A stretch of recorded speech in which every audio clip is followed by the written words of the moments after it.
Tuhan bisa hadir lagi di sini. Ya, sebenarnya nggak ada jadwal saya ke sini ya. Sebenarnya jadwalnya di BSD sana ya. Tapi tahu-tahu pihak gereja BSD karena sesuatu dan lain hal, mohon maaf tidak bisa dilaksanakan dengan kehadiran saya ya. Saya langsung mengisi di sini ya. Saya baru kemarin dari Papua ke Jakarta mengajar, lalu pagi tadi dari Jakarta ke sini, besok pagi saya sambung ke Palu ya, ada perayaan Natal di sana. Nah, hari ini saya, kalau saudara mungkin lihat di flyernya, temanya lain ya, tapi ya nanti saya tunda itu untuk disampaikan lain kali. Saya mau bicara hari ini soal motivasi kepribadian dan pelayanan. Ini 3 hal yang penting dan sangat berkaitan. Ada orang yang motivasinya bagus, pelayanannya bagus, pribadinya buruk. Ya, ada orang yang pribadinya bagus, ya, tapi motivasinya bagus, tapi pelayanannya buruk. Ada yang pelayanannya pribadinya bagus, tapi motivasinya buruk. Nah, banyak hal yang kita seringkali lakukan baik dalam ikut Tuhan, dalam melayani kepribadian kita, dan kadang-kadang itu menjadi batu sandungan. Karena itu penting sekali memikirkan motivasi, lalu kepribadian kita, dan juga bagaimana pelayanan kita. Dan hari ini saya mau bicara hal ini dengan mengangkat sebuah teladan dari seorang rasul, yakni Rasul Andreas di dalam Alkitab, terutama waktu pertama kali dia memutuskan ikut Yesus. Mari kita lihat Yohanes 1, 35-42. Pada keesokan harinya Yohanes berdiri di situ. Ini Yohanes Pembaptis, ya. Pada keesokan harinya Yohanes Pembaptis berdiri di situ pula dengan 2 orang muridnya. Berarti ada 2 muridnya Yohanes Pembaptis. Dan ketika Yohanes Pembaptis melihat Yesus lewat di situ, dia berkata, "Lihatlah anak domba Allah." Kedua murid itu, murid Yohanes Pembaptis, mendengar apa yang dikatakannya itu, lalu mereka pergi mengikut Yesus. Berarti muridnya Yohanes Pembaptis sekarang sudah ngikut Yesus, tinggalkan gurunya. Tapi Yesus menoleh ke belakang, dia melihat bahwa mereka mengikuti dia, lalu berkata pada mereka, "Apakah yang kamu cari?" Kata mereka kepadanya, "Rabi." Dikasih keterangan bahasa Aramaik, "Guru, di manakah engkau tinggal?" Dia berkata kepada mereka, "Marilah dan kamu akan melihatnya." Mereka pun datang dan melihat di mana dia tinggal, dan hari itu mereka tinggal bersama-sama dengan dia. Waktu itu kira-kira pukul 4. Salah seorang dari keduanya yang mendengar perkataan Yohanes lalu mengikuti Yesus adalah Andreas, saudara Simon Petrus. Andreas mula-mula bertemu dengan Simon saudaranya. Dia berkata kepadanya, "Kami telah menemukan Mesias," artinya Kristus. Dia membawanya kepada Yesus. Yesus memandang dia dan berkata, "Engkau Simon, anak Yohanes, engkau akan dinamakan Kefas." Engkau Simeon, nama Ibraninya. Engkau akan dinamakan Kefas, itu nama Aramaiknya, artinya Petros, nama Yunaninya. Jadi ini orang punya 3 nama dalam 3 bahasa. Nah, saudara-saudara, jadi kita bisa lihat bahwa pertama-tama Yohanes Pembaptis bersaksi tentang Yesus. Yohanes Pembaptis ini masuk pelayanan lebih dulu dari Yesus. Dia kira-kira melayani lebih dulu dari Yesus selama 6 bulan.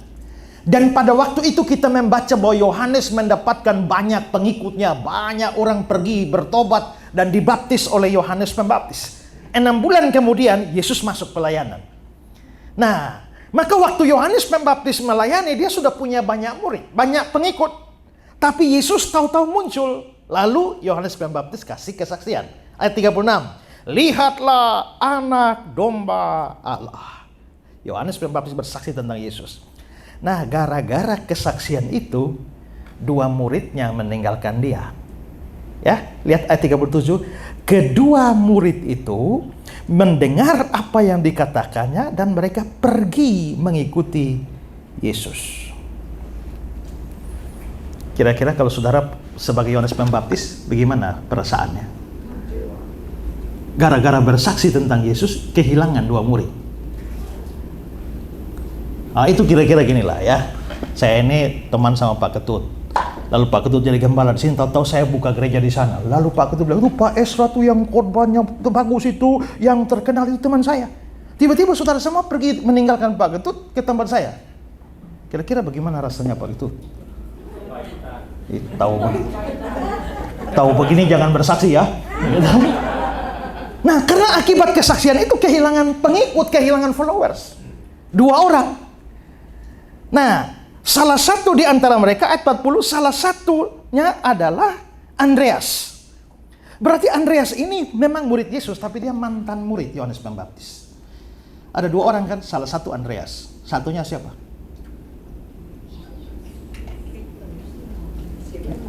Ya? Simon. Nah, Simon belakangan loh. Simon belum jadi murid Yohanes Pembaptis itu. Salah seorang dari keduanya adalah Andreas. Siapa dia salah satunya? Tidak ada namanya. Tapi boleh dibilang hampir semua penafsir menganggap bahwa salah satunya itu Rasul Yohanes sendiri, yang menulis Injil Yohanes ini. Kenapa? Karena begini, yang menulis Injil Yohanes ini adalah Rasul Yohanes. Dan coba saudara perhatikan ayat 39. Waktu itu kira-kira pukul 4. Berarti yang nulis ini kok tahu ya, itu pukul 4. Kemungkinan besar dialah ada di situ. Makanya dia tahu persis pukul 4. Yang kedua adalah, kalau kita melihat membaca Injil Yohanes, biasanya kalau Yohanes bicara tentang dirinya, dia tidak ngomong namanya.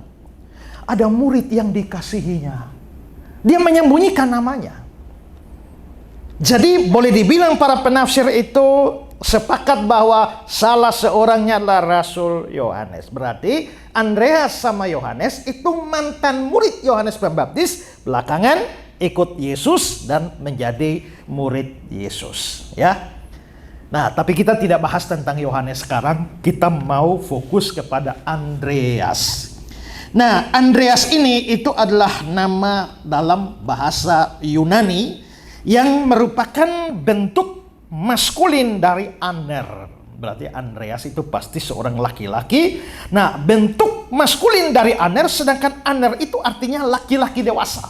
Seorang pria dewasa, dan ketika dia mempunyai akar anderios, itu artinya gagah, artinya berani, artinya jantan, manly. Jadi boleh dibilang nama Andreas itu artinya seorang laki-laki yang berani, seorang laki-laki yang gagah, seorang laki-laki yang gagah perkasa. Itu nama Andreas. Ini boleh diperhitungkan kalau nanti saudara mau punya anak atau punya cucu, ya, boleh kasih nama Andreas. Ya, itu nama yang bagus. Nah, dia berasal dari Betsaida di Galilea dan kerjanya sebagai nelayan. Nah, sekarang saya mau mengajak kita belajar dari Andreas ini dengan menyoroti 3 kata yang saya sebut di tema tadi, yaitu motivasi, kepribadian, dan pelayanan. Sekarang mari kita lihat motivasinya. Saudara, waktu Andreas dan Yohanes itu, mereka mendengar kata-kata Yohanes Pembaptis, lihatlah anak domba Allah, lalu mereka mulai ikut Yesus. Waktu mereka ikut Yesus, lalu Yesus mengajukan satu pertanyaan, ayat 38.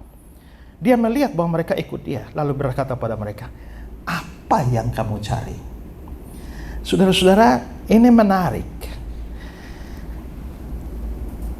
Biasanya orang lain kalau dapat followers, senang ya, minta ampun. Ya, dan tak bertanya lagi ini followers ini maunya apa, dia datang karena apa, tujuannya apa. Pokoknya ada followers, terima. Ada murid yang datang, terima. Ada jemaah datang, terima. Tapi Yesus tidak begitu. Yesus perlu cari tahu apa yang kamu cari. Nah, saudara-saudara, pertanyaan ini penting karena apa? Dan mengapa mereka ikut Yesus? Yesus yang berinisiatif duluan omong pada mereka. Ada kemungkinan bahwa mereka dua mungkin karena baru tahu jadi agak sungkan-sungkan, takut-takut, tapi Yesus ambil inisiatif pembicaraan duluan. William Barclay bilang begini, sangat mungkin bahwa mereka terlalu malu untuk langsung mendekatinya dan hanya mengikuti dari kejauhan dengan penuh hormat. Lalu Yesus melakukan sesuatu yang benar-benar mencerminkan karakternya. Dia berpaling dan berbicara kepada mereka, artinya dia menyambut mereka di tengah jalan. Dia mempermudah langkah mereka. Dia membuka pintu agar mereka dapat masuk melalui pertanyaan. Tapi dia tidak bilang siapakah yang kamu cari. Dia bilang apakah yang kamu cari. Saudara-saudara, sebenarnya apa yang ditanyakan di sini? Yesus tidak sedang meminta informasi, tetapi kelihatannya dia mau menanyakan lebih dalam di dalam hati mereka. Sebenarnya kalau kalian ikut saya nih, kamu mau cari apa? Motivasimu itu apa? Tujuanmu apa? Itu yang sedang ditanyakan. Seperti yang dikatakan oleh Bruce, dia bilang pertanyaan Yesus bukanlah permintaan informasi, melainkan undangan untuk refleksi rohani. Dia memaksa pendengarnya meneliti dorongan hati mereka. Apakah mereka mencari keuntungan duniawi atau kebenaran yang sejati? Jadi begitu ada orang mau ikut Yesus, langsung pertanyaan pertama ini soal motivasi. Kenapa kamu mau ikut? Apa yang kamu cari? Dan saudara-saudara, ini pertanyaan penting. Kenapa? Karena pada zaman Yesus ada kegemaran pada banyak orang, terutama orang-orang Galilea, untuk mencari-cari sesuatu yang dianggap begitu berarti dalam hidup mereka. Banyak orang mengikuti seorang guru itu untuk mencari hal-hal tertentu. Nah, orang mencari apa saja pada waktu itu? Saya kembali kutip Barclay, dia bilang begini, pada zaman Yesus di Palestina adalah merupakan hal yang sangat relevan untuk menanyakan hal itu. Mengapa? Oleh karena pada waktu itu memang banyak orang suka mencari hal yang mereka anggap penting. Banyak peminat hukum Taurat yang mencari hal yang halus, tersembunyi dari pokok-pokok rumit hukum Taurat, seperti yang dilakukan oleh ahli Taurat dan orang Farisi. Ahli Taurat dan orang Farisi itu mereka tuh kerjanya memperdetail Taurat. Jangan bekerja pada hari Sabat. Lalu mereka mulai definisikan hari Sabat itu apa? Bekerja itu apa? Oh, bekerja itu begini. Bekerja itu adalah tidak membawa beban. Lalu itu beban itu apa? Lalu detail lagi beban. Sampai detail sampai akhirnya kalau pakai topi pada hari Sabat itu namanya membawa beban namanya bekerja, dan bekerja namanya dosa. Jadi pakai topi pada hari Sabat itu berdosa. Nah, seperti itu mereka itu. Nah, sampai itu artinya mereka bilang menulis. Kalau menulis itu bekerja bukan. Waktu kamu menulis pada hari lain tidak apa-apa, tapi waktu kamu menulis pada hari Sabat itu namanya bekerja. Bekerja itu dosa. Tapi kalau kamu menulis satu huruf di sana, satu huruf di sana, B di sana, A di sana, sehingga tidak bisa dibaca bersamaan, itu tidak dosa. Tapi kalau B dan A sama-sama menjadi ba, A, itu dosa. Nah, ini yang bikin rumit, terlalu detail peraturan-peraturan, sampai mereka punya 613 peraturan di dalam agama Yahudi. Dan keselamatan mereka bergantung dari mereka bisa melakukan 613 hukum itu atau tidak. Saudara-saudara, pada waktu saya pergi ke Israel, ya, guide-nya cerita, Pak, 613 peraturan harus ditaati seluruhnya baru selamat. Masalahnya adalah 30% dari 613 semua berkaitan dengan bait Allah. Jadi kalau bait Allah itu sekarang tidak ada, maka ada 30% dari 600 hukum itu yang mereka tidak bisa lakukan tanpa ada bait Allah. Karena itulah mereka nangis-nangis kapan bait Allah berdiri. Supaya apa? Kalau bait Allah berdiri, mereka bisa lakukan yang 30% dan selamat. Nah, ini semua ini gara-gara ahli-ahli Taurat. Dan Yesus tabrak itu semua. Makanya Yesus sering bentrok dengan para ahli Taurat gara-gara aturan yang aneh-aneh seperti itu. Kamu boleh makan telur, nggak apa-apa, nggak dosa. Tapi kalau telurnya itu ayam keluarkan pada hari Sabat, tidak boleh makan telur pada hari Sabat. Itu dosa. Ya, makanya kalau kamu hari Sabat juga kamu berjalan, tapi tidak boleh jalan terlalu jauh. Makanya saudara baca dari kitab ada seperjalanan Sabat. Artinya seperjalanan Sabat itu ada ukurannya. Tidak boleh pada hari lain mau jalan berapa kilo boleh, tapi kalau hari Sabat tidak boleh lebih dari sekian kilo. Lebih dari sekian kilo dosa. Itu kerjanya ahli Taurat. Jadi ada orang yang memang suka mencari-cari seperti itu yang dikatakan Barclay ini. Banyak peminat hukum Taurat mencari hal halus tersembunyi dalam pokok-pokok rumit hukum Taurat, seperti dia lakukan ahli Taurat orang Farisi. Banyak juga orang yang mencari kesempatan memperoleh kedudukan dan kuasa, seperti dilakukan orang Saduki. Banyak juga para nasionalis Yahudi yang mencari tokoh politis ilahi, pemimpin militer yang mampu menghancurkan kekuatan penjajah Roma, seperti dilakukan oleh orang Selot. Orang Selot itu nasionalis sangat, FPI-nya Israel. Mereka kemana-mana berjuang harus usir penjajah Roma. Ya, dan murid Yesus salah satunya orang Selot. Nah, partai Selot paling banyak di wilayah Keriot. Dan wilayah Keriot itu adalah kampungnya Yudas Iskariot. Maka Yudas Iskariot artinya Yudas dari kampung Keriot. Maka walaupun Yudas itu tidak disebut sebagai orang Selot, tapi ada orang yang mengatakan bahwa dia itulah juga dengan spirit Selot, berjuang untuk melawan usir Roma. Karena bagi mereka, kalau kita tunggu-tunggu kapan mujizat datang supaya Roma angkat kaki dari sini, tidak mungkin. Kita harus berjuang. Nanti baru. Nah, karena itulah mereka mulai cari kira-kira siapa yang bisa diandalkan untuk usir Roma ya. Lihat Yesus. Hei badai, diam, tenanglah. Orang mati bangkit. 5 roti 2 ikan. Wih, ini kalau orang begini, dia 1 kali hardik Roma habis nih. Ya kan? Karena itu lebih baik ikut orang seperti Yesus. Tapi tunggu Yesus ini kok nggak ada pemberontakan ya? Malah urus orang lumpuh, orang sakit, orang lapar. Kapan lawan Roma? Maka muncullah sebuah analisa dari Yudas Iskariot, sebuah tafsiran. Mungkin Yudas mikir, Yesus nih kalau begini-begini aja kayaknya nggak akan bergerak deh. Lebih baik gua jual dia saja. Supaya apa? Begitu gua jual dia kan pasti dia mau ditangkap. Dia tangkap pasti dia memberontak. Begitu dia memberontak, semua murid dari mana-mana ikut angkat senjata. Maka terjadilah perang dan Yesus pasti menang. Tahu-tahu Yesusnya menyerahkan diri. Itu yang bikin Yudas, waduh, salah langkah dah. Akhirnya kecewa dan bunuh diri. Ada juga yang bilang masalah uang. Tapi artinya adalah orang bisa ikut Yesus dengan motivasi politik semacam itu. Makanya saudara lihat, kalau Yesus jadi raja, Yakobus dan Yohanes kan datang duluan tuh ya. Pakai mama mereka, guru boleh minta, kalau engkau jadi raja, bolehkah anakku yang satu di sebelah kiri, yang satu di kanan? Mereka sudah pikirnya banyak. Itu motif-motif politik. Selanjutnya dikatakan juga bahwa banyak juga orang yang dengan rendah hati mencari Allah serta kehendaknya seperti dilakukan para perenung. Banyak juga yang kebingungan terjerat dosa lalu mencari terang serta pengampunan Allah di jalan hidupnya. Jadi motivasi orang, alasan orang ikut Yesus itu banyak. Kinner juga bilang, pada masa itu pencarian rohani memiliki spektrum luas. Mulai dari para legalis yang mencari aturan, kaum politis yang mencari pembebasan, hingga para mistikus yang mencari pengalaman pribadi dengan Allah. Yesus menentang mereka semua dengan satu pertanyaan yang menyingkapkan isi hati. Karena itu saudara-saudara, maka pertanyaan pertama sebelum orang ikut Yesus harusnya, apa yang kamu cari? Saudara-saudara, mempertanyakan motivasi ini sesuatu yang penting. Karena kita semua pasti melakukan apapun digerakkan oleh motivasi. Ya, makanya saya selalu bilang, bahkan perbuatan bisa sama, motivasi bisa berbeda. Ya, seperti kucing kejar tikus itu ya, sama-sama lari. Tapi mengapa kucing lari dan mengapa tikus lari itu berbeda.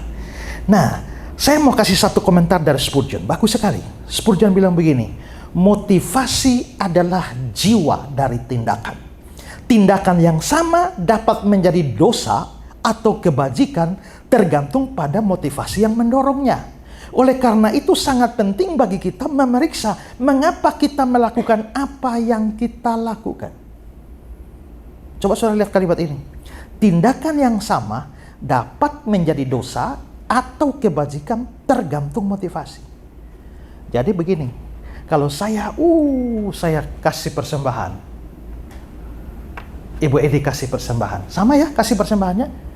Tapi bisa jadi Ibu Edi kasih persembahan justru kebajikan, tapi saya kasih persembahan justru dosa. Kenapa bagi Ibu Edi kebajikan? Karena motivasinya benar.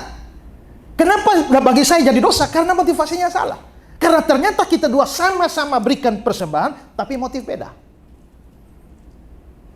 Misalnya, saudara, kalau kita kasih persembahan pada Tuhan, Tuhan akan menggantinya berlipat kali ganda. 10 kali, 100 kali, 1000 kali.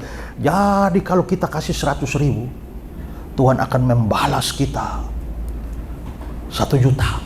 Kalau kamu kasih 1 juta, 10 juta. Kalau kamu 100 juta, 1 M. Lalu akhirnya saya begitu ya, saya kasih 100 juta. Tujuannya apa? Supaya saya dapat. Itu motivasi berdagang dengan Tuhan. Maka itu menjadi dosa bagi saya. Ada orang kasih persembahan. Ini mungkin di kita tidak, tapi di gereja-gereja di timur sana zaman dulu itu biasanya siapa kasih persembahan minggu ini, minggu depan tuh namanya harus dibacakan. Ya, tiba-tiba kan lalu mulai pakai LCD itu ya. Maka namanya ditampilkan mulai dari urutan nomor 1 adalah pemberi persembahan terbesar. Dan itu orang bisa ngamuk-ngamuk kalau namanya tidak ada. Saya pernah menghadapi kasus begitu, saya bilang, kamu ngamuk karena nama tidak ada, karena apa? Karena kamu begitu peduli, takut uangmu hilang, dikorupsi, atau karena mau namamu ada.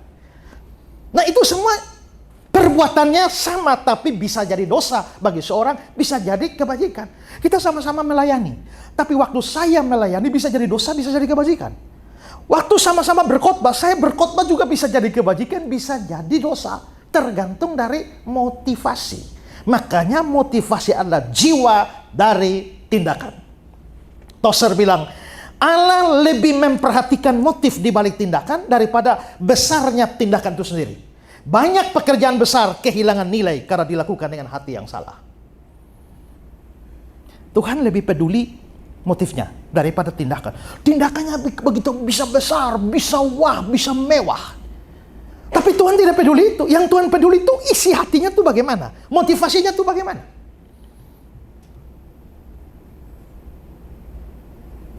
Saya pernah dapat cerita itu ya. Ada orang bikin rally KKR di mana, di seluruh kota Kupang ya. Sampai pelosok-pelosok dia bikin KKR terus. Luar biasa ya. Puji Tuhan. Tapi belakangan ceritanya ada sponsor di balik itu yang menyebabkan KKR.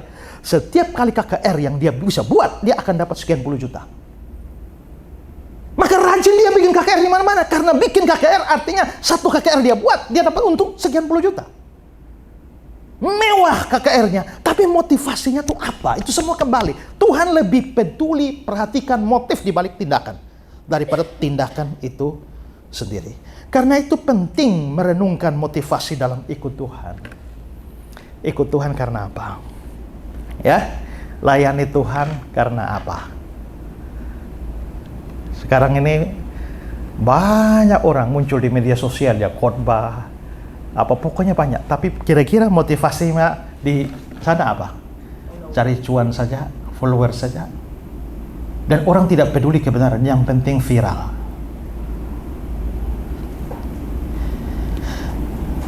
Saya kan ada tim multimedianya yang nanti mereka kasih laporan, ini nanti video ini dilihat berapa kali, video ini dilihat berapa kali. Lalu satu kali mereka bilang, Pak, ini kalau melihat dari trennya, tiap kali Bapak khotbah dan mengajar, yang lihat sedikit. Kalau mau banyak, serang orang.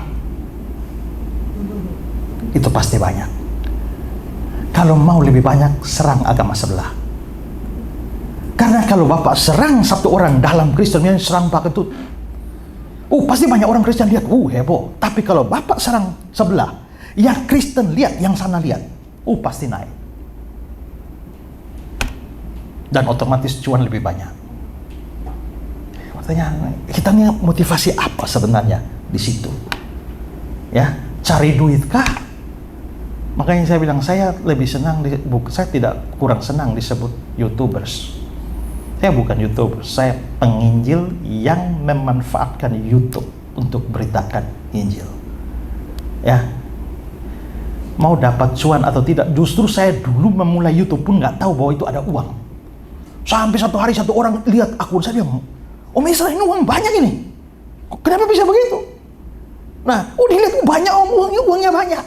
Coba kamu lihat. Begitu lihat, uangnya banyak, tapi larinya ke rekening lain. Ini rekening bukan. Rekening siapa? Ada editor yang waktu edit ngisi rekeningnya. Jadi uang saya di YouTube bertahun-tahun lari ke sana. Saya nggak tahu itu. Gitu ya. Nah, jadi kita bisa melihat bahwa bahkan ada banyak orang yang beritakan firman pun ya. Itu caranya apa? Bikin judul yang aneh-aneh itu. Bikin judul yang menarik supaya semua orang lihat. Begitu klik di sana kok nggak sama ya. Nah, disinilah kita harus memikirkan motivasi kita. John Stott bilang begini, banyak orang mengikut Kristus bukan karena ingin mengenal Dia, melainkan karena ingin mendapat sesuatu darinya. Tapi murid sejati mencari Kristus bukan demi manfaat, melainkan demi pribadinya. Nah, setelah ditanya, apakah yang kamu cari? Apa jawab Andreas? Yohanes 1 ayat 38. Apakah yang kamu cari? Kata mereka, Rabi, di mana engkau tinggal? Nyambung nggak? Lah ini ditanya apa kamu cari? Jawabnya, di mana engkau tinggal?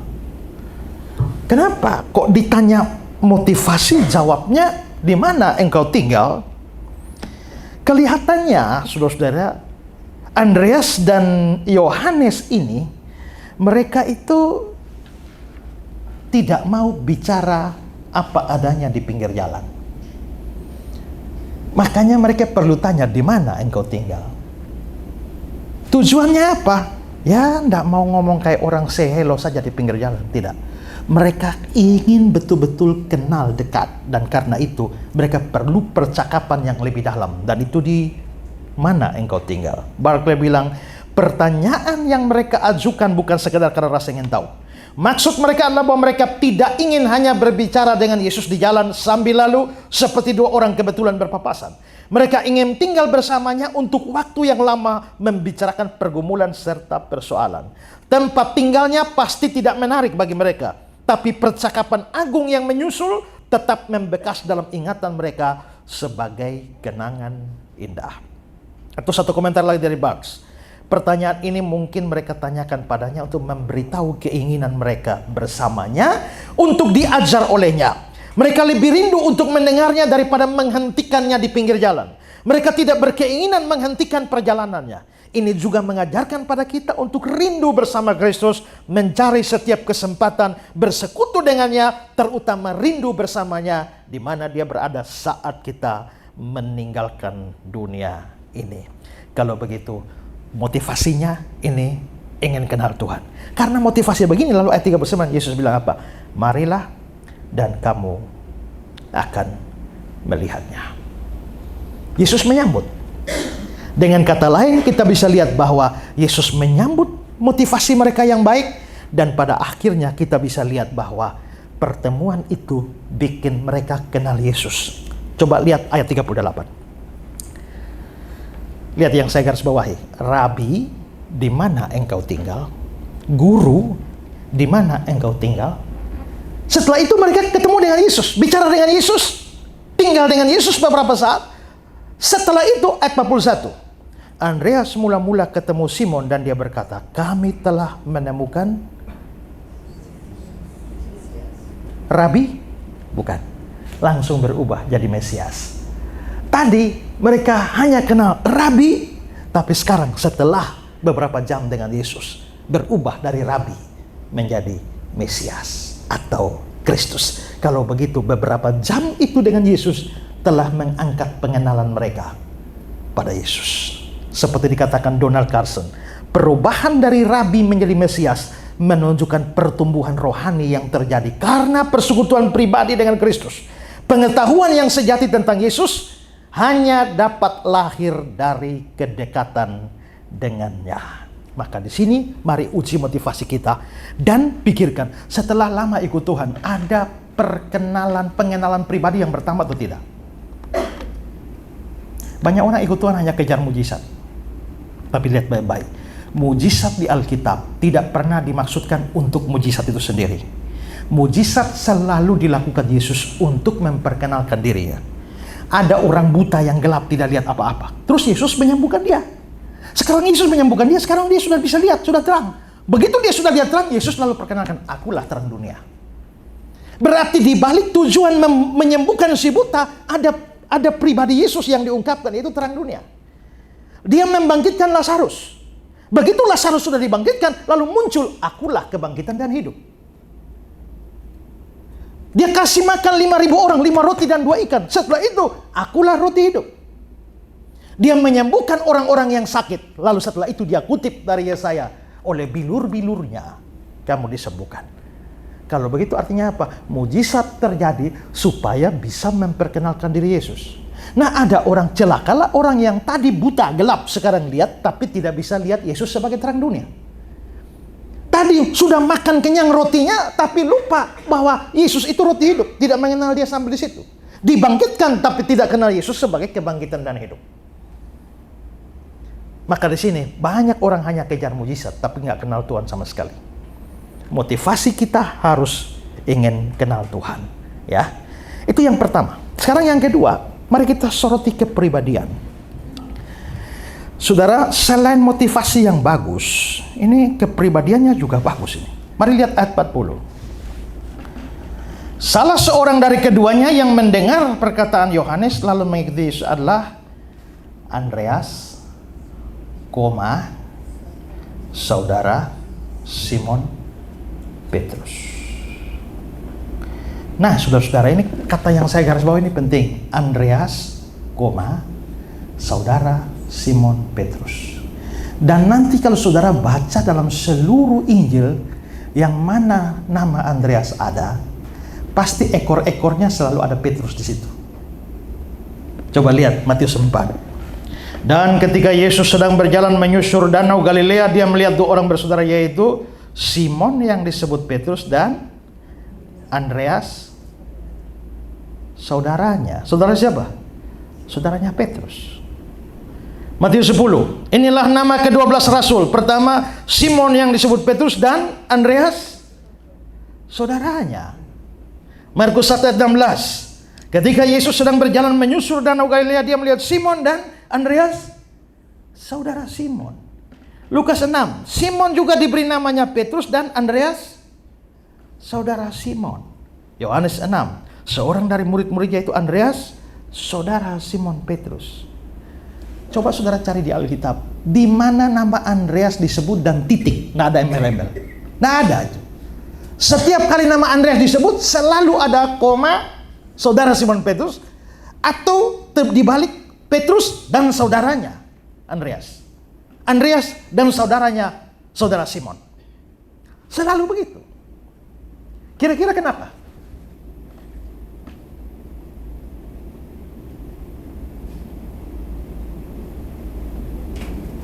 Orang-orang, kalian kenal nggak yang namanya Ketut Sunalis? Nah, itu loh yang temannya Pak Esra itu loh. Oh, artinya apa? Artinya Ketut Sunalis tidak terkenal. Begitu ditambah yang teman Pak Esra itu loh. Oh, berarti Pak Esra lebih terkenal dari Ketut Sunalis. Nah, kira-kira begitu ya. Coba ya. Ibu Yuni kenal orang nama Isai Aminadab? Nggak tahu? Isai Aminadab nggak tahu? Amin. Itu loh, yang adiknya Pak Isra itu loh. Nah, saudara ya lah. Kenapa kalau Isai Aminadab nggak kenal? Begitu yang saudara adiknya Pak Isra. Oh, artinya Pak Isra lebih terkenal dari adiknya. Nah, gitu ya. Nah, Andreas, saudara Simon Petrus. Selalu Petrus mesti ikut. Kenapa? Petrus lebih terkenal. Ingat ya, Injil-Injil ini ditulis bukan dekat dengan peristiwa, agak jauh. Sudah Yesus sudah naik ke surga tahun 50, 60, 70 baru Injil ditulis. Artinya waktu itu gereja sudah bertumbuh dan Petrus sudah terkenal sebagai tokoh gereja. Jadi kayaknya Petrus ini sudah terkenal dan saudara-saudara, kayaknya Andreas kurang terkenal. Tapi mau sebut nama Andreasnya, Andreas yang mana? Akhirnya supaya dikenal Andreas, itu loh yang saudaranya Simon. Oh, yang itu. Nah, sekarang saudara, berarti siapa yang lebih terkenal? Andreas, Simon. Andreas ngekor. Sekarang pertanyaannya, siapa yang bawa Petrus kepada Yesus? Yohanes 1 ayat 41-42. Andreas mula-mula bertemu dengan Simon, saudaranya. Dia berkata kepadanya, kami telah menemukan Mesias. Dia membawanya. Andreas membawa Simon kepada Yesus. Jadi siapa senior? Andreas. Kalau saudara bawa orang pada Kristus, saudara seniornya. Dia junior. Tahu-tahu yang junior lebih terkenal dari saudara. Bagaimana perasaan? Ya. Setelah bawa jadi murid Yesus, sekarang sama-sama jadi murid Yesus. Tapi setelah jadi murid Yesus, ternyata dari 12 murid Yesus, ini Yesus masih punya murid yang lebih dekat dengan dia. 3 orang. Ya, dan selalu diajak kemana-mana. Waktu mau menyembuhkan anak perempuan Yairus, Markus 5. Ketika Yesus masih berbicara, datanglah orang dari keluarga kepala rumah ibadah dan berkata, anakmu sudah mati, apa perlu lagi engkau menyusah-nyusahkan guru? Tapi Yesus tidak menghiraukan perkataan mereka dan berkata kepada rumah ibadah itu, jangan takut, percaya saja. Lalu Yesus tidak memperbolehkan seorang pun ikut serta, kecuali Petrus, Yakobus, Yohanes. Andreas ikut? Enggak ya. Aku yang bawa dia. Kok sekarang dia yang lebih dekat dengan Yesus? Ya.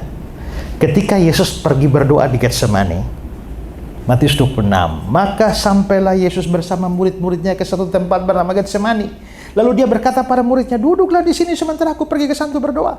Dan dia membawa Petrus dan kedua anak Zebedeus, Yakobus dan Yohanes. Andreas ikut. Nah, nanti satu kasus lagi, waktu Matius 17 ketemu dengan Musa dan Elia. Andreas ikut? Tidak. Petrus ikut. Saudara, kalau saudara jadi Andreas, kira-kira bagaimana hatimu? Kalau saya kemungkinan besar saya cemburu loh. Saya jadi iri hati loh. Tahu begini, saya nggak bawa dia.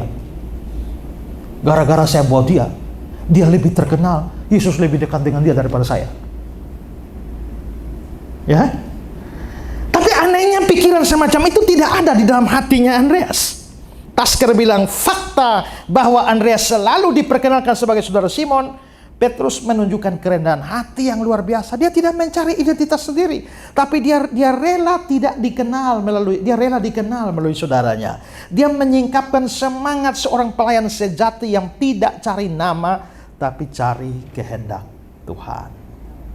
Ya, McLaren, dalam diri Andreas kita melihat keindahan kerendahan hati yang sejati.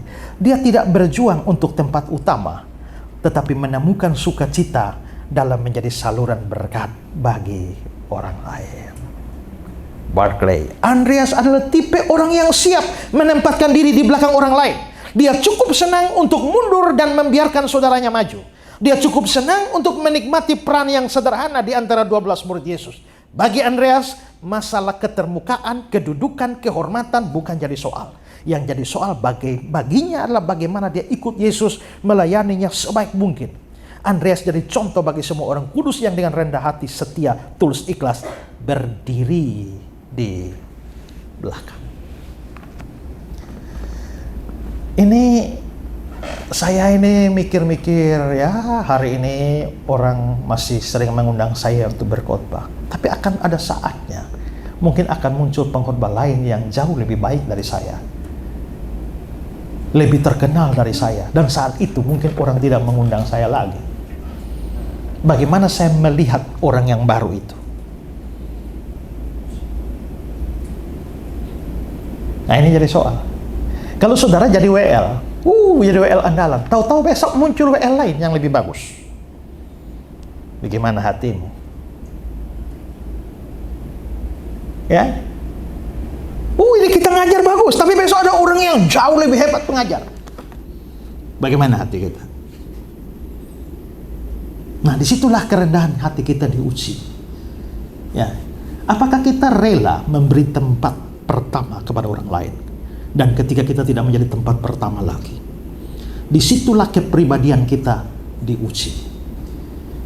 Motivasi kita juga diuji. Kalau kita motivasinya ingin tampil dan nomor satu, maka begitu orang lain di atas, itu menjadi kesulitan dan kesusahan bagi kita.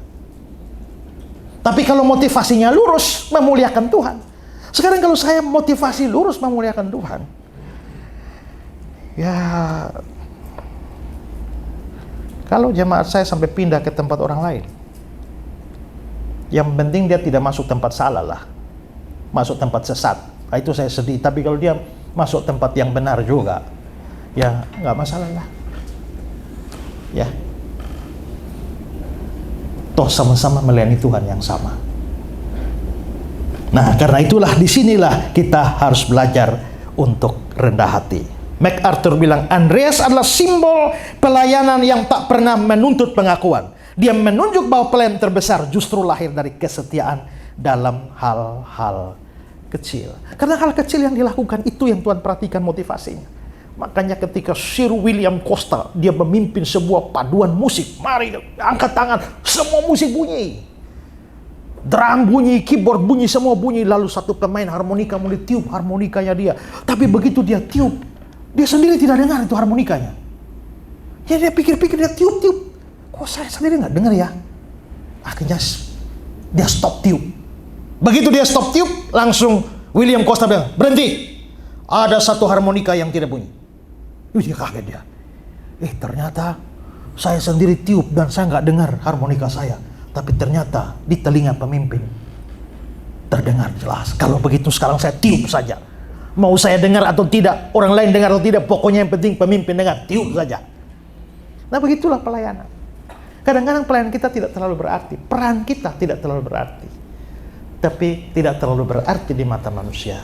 Tapi sangat berarti di mata Tuhan. Amin.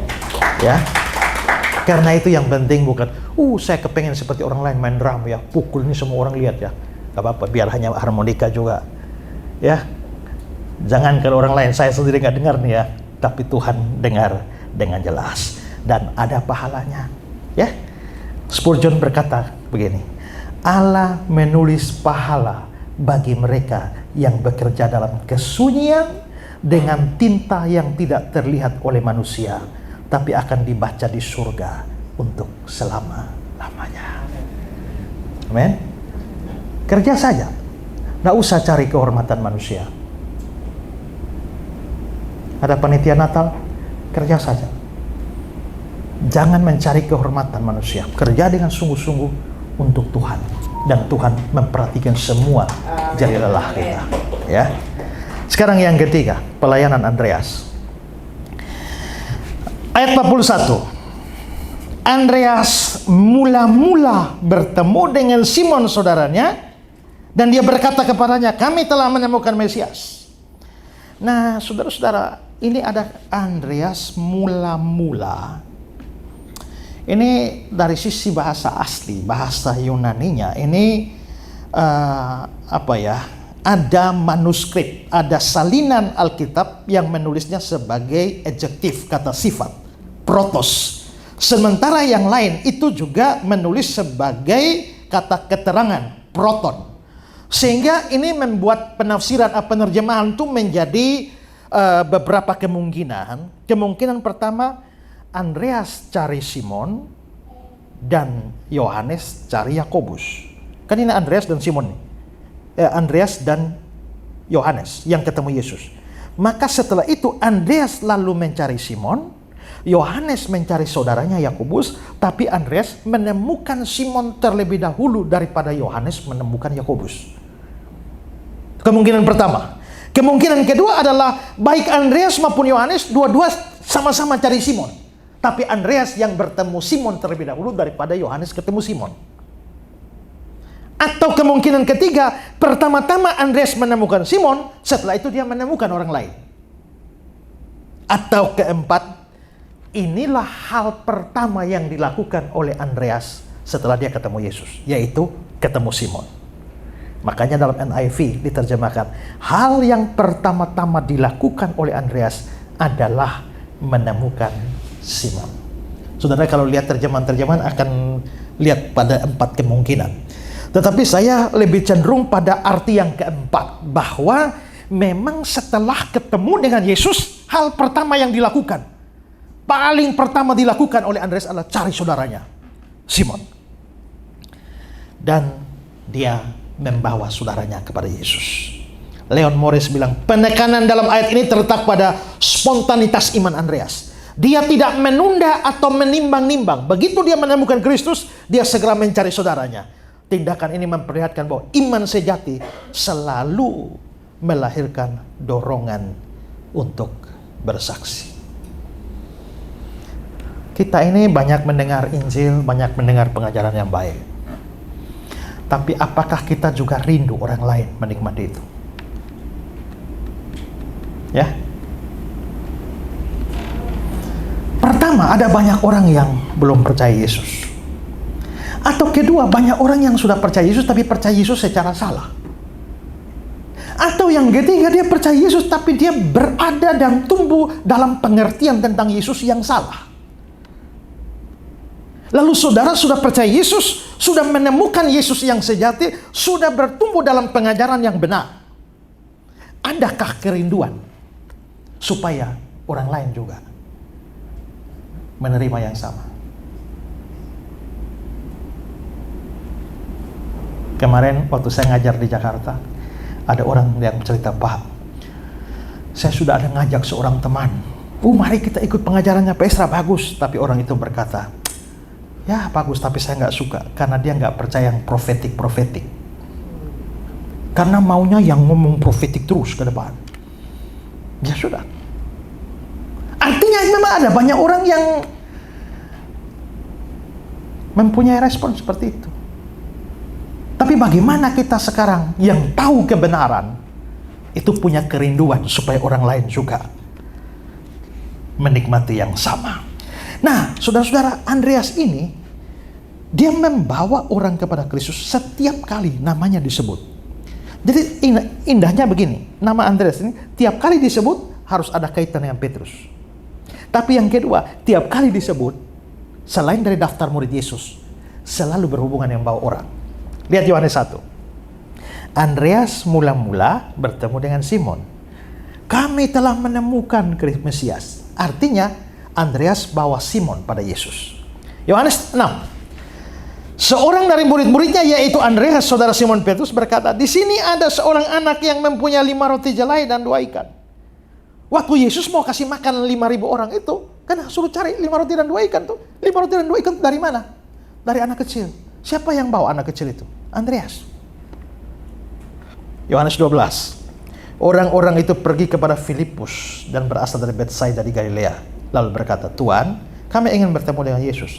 Filipus pergi beritahukan kepada Andreas, dan Andreas dan Filipus menyampaikan pula kepada Yesus. Lagi-lagi, Andreas disebut dan dia bawa orang pada Yesus. Makanya Lenski bilang, setiap penampilan Andreas dalam Injil Yohanes selalu berkaitan dengan tindakan memperkenalkan seorang pada Kristus. Ini bukan kebetulan, melainkan karakter rohani yang konsisten. Dia adalah penghubung antara Kristus dan jiwa-jiwa yang mencarinya. Maka Andreas selalu punya kerinduan. Dia tidak mau mencari posisi. Dia tidak merasa bahwa Petrus menyaingi dia. Tidak. Bagi dia adalah cukup membawa orang pada Kristus. Cukup memperkenalkan Kristus kepada orang lain. Itulah kerinduan jiwaku, ya. Barclay bilang kebahagiaan terbesar bagi Andreas adalah apabila dia dapat membawa orang lain pada Yesus. Dia merupakan orang yang ingin agar kemuliaan Yesus terbagi juga kepada orang lain. Dia adalah orang yang berhati misioner. Setelah dia sendiri menemukan persahabatan dengan Yesus selama hidupnya, dia membawa orang lain dalam persahabatan itu.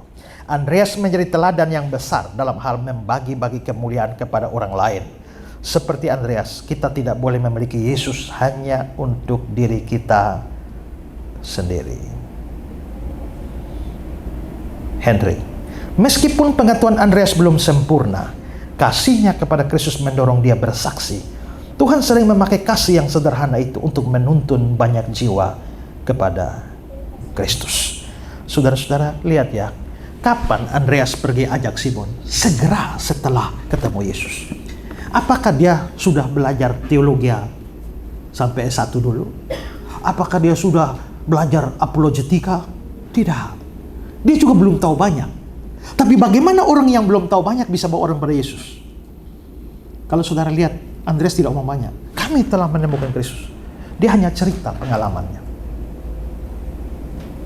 Dan penginjilan paling efektif itu adalah ceritakan pengalamanmu. Bagaimana kamu berjumpa dengan Yesus? Bagaimana Yesus berbuat baik kepada kamu? bagaimana Yesus mengubah hidupmu, bagaimana Yesus menolongmu. Itu aja. Ketemu orang gampang saja, cerita-cerita. Lagi susah nih Pak, usaha mau bangkrut. Pak, kalau Bapak mau bangkrut, saya sudah bangkrut. Tapi Bapak tahu, sekarang saya bangkit lagi, bagaimana? Nah, bukankah itu pintu untuk masuk kepada Injil tentang Yesus sudah terbuka? Kamu cerita pengalamanmu saja dengan Yesus, bahwa bagaimana Yesus menolong kamu sampai kamu lolos dari kebangkrutan. Nanti kalau dia sudah terbuka, baru masuk kepada penyelamatan. Ini loh Pak, saya ini loh sakit tidak sembuh-sembuh. Ya Pak, Bapak tahu saya juga sakit sampai sekarang gak sembuh-sembuh. Tapi saya tuh bahagia loh Pak. Kenapa Pak? Ya, anehnya banyak orang sakit mengeluh. Kalau saya kok tiap hari suka cita loh. Padahal kita sama-sama sakit loh. Pak mau tahu rahasianya gimana? Itu kan masuk sudah. Begitu orang cerita masalahnya, kamu langsung mengangkat masalahmu. Dan itu jadi materi. Makanya saya pernah berkata, setiap masalah yang Tuhan izinkan kamu alami, itu sama dengan Tuhan memberikan kamu materi untuk penginjilan. Setiap kesulitan yang Tuhan izinkan kamu alami, Tuhan sedang kasih kamu materi untuk bersaksi. Karena kadang-kadang kita mau bersaksi juga, kita tidak tahu mau bersaksi apa ya. Ya kan? Tapi begitu kesulitan datang, itu materi untuk bersaksi. Dan banyak orang menemukan Kristus lewat kesaksian-kesaksian yang sederhana. Seperti itu.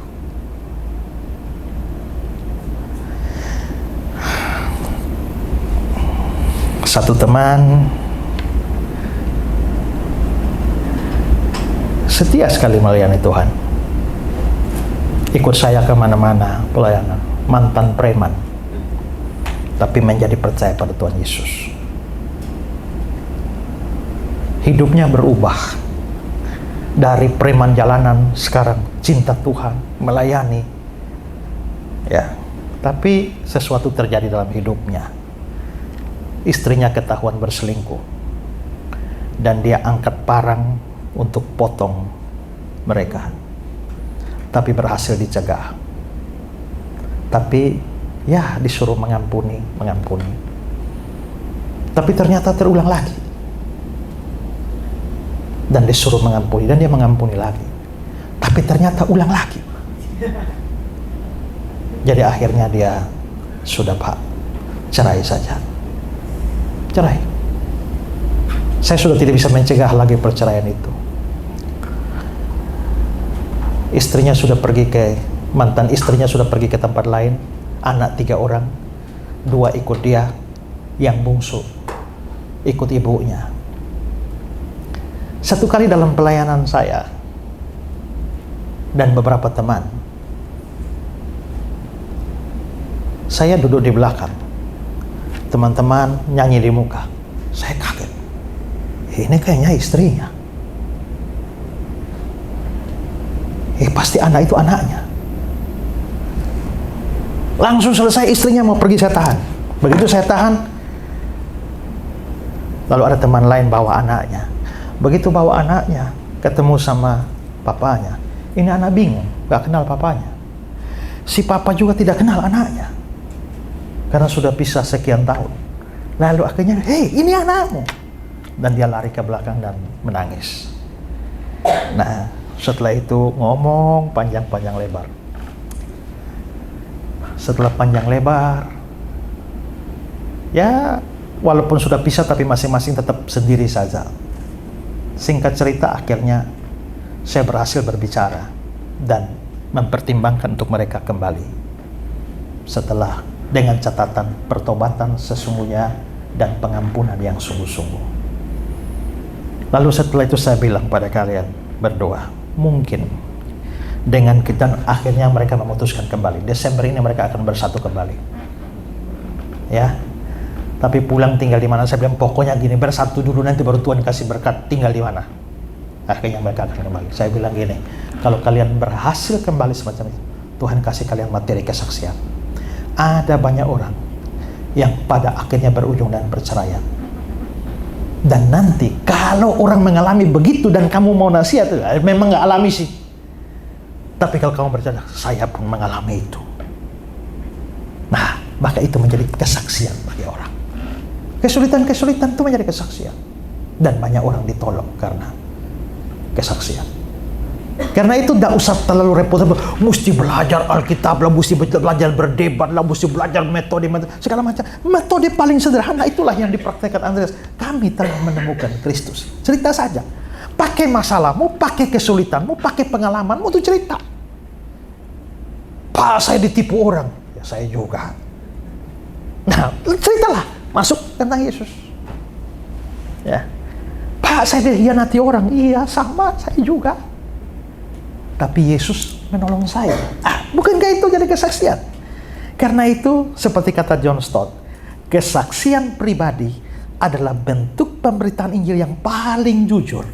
Karena bersumber dari pengalaman nyata bersama Kristus. Tidak memerlukan kefasihan, hanya ketulusan hati yang telah disentuh dengan kasih karunia. Karena itu, maukah bercerita? Mulai hari ini, ketemu siapapun, terutama kalau mereka curhat duluan, itu sudah. Kalau orang curhat dengan kamu, sadar, ini sudah pintu lagi Tuhan buka, ya, untuk cerita tentang Tuhan Yesus. Ku suka menuturkan cerita mulia. Siapa yang tulis itu? Siapa yang bikin lagu itu? Seorang gadis kecil yang papanya pembesar kerja di pabrik. Dia tiap hari pergi cerita tentang Tuhan Yesus di pegawai pabrik. Tahu-tahu papanya pindah. Begitu papa pindahnya kerja, sampai sekarang dia kehilangan banyak orang. Tahu-tahu dia menemukan ada pabrik lain, langsung pergi cerita-cerita. Tapi tiba-tiba sakit. Dokter vonis dia naik tempat tidur, tidak boleh turun dari tempat tidur selama sekian puluh bulan. Tapi rindunya untuk cerita tuh banyak. Akhirnya dia bikin puisi itu. Puisi cerita, ku suka menuturkan cerita tentang Yesus. Akhirnya puisinya jatuh ke tangan seorang musisi, lalu bikin lagu itu. Ku suka menuturkan cerita yang mulia, cerita Tuhan Yesus dan cinta kasih-Nya. Cerita saja. Karena itu, ya, pernah dikhianati, pernah ditipu, pernah bangkrut, pernah sakit hati. Puji Tuhan, materi kesaksiannya banyak. Haleluya, ya. Hari ini pertama, mari hitung motivasi. Lakukan apapun, jaga motivasinya, ya. Rendah hati. Jangan merasa tersaingi dengan orang lain. Jangan merasa iri hati dengan orang lain. Kalau memang Tuhan taruh orang lain di depan, saudara di belakang, rendah hati terima itu. Kalau nanti Tuhan taruh saudara di depan, juga tetap rendah hati. Ingatlah, hanya anugerah. Dan yang ketiga, mari jadikan kesaksian jadi materi untuk bercerita tentang Tuhan Yesus. Tuhan memberkati kita.